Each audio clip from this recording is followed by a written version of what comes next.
After our country broke down into crisis, all the trained people left and went elsewhere to find jobs, better jobs. Some of them died. So the areas were left without any medical people. Traditional birth attendants, they live with the people in the communities.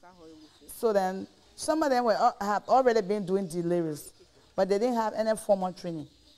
So because of this, we thought that if we train these people, what they are doing will be better because they are already doing the work.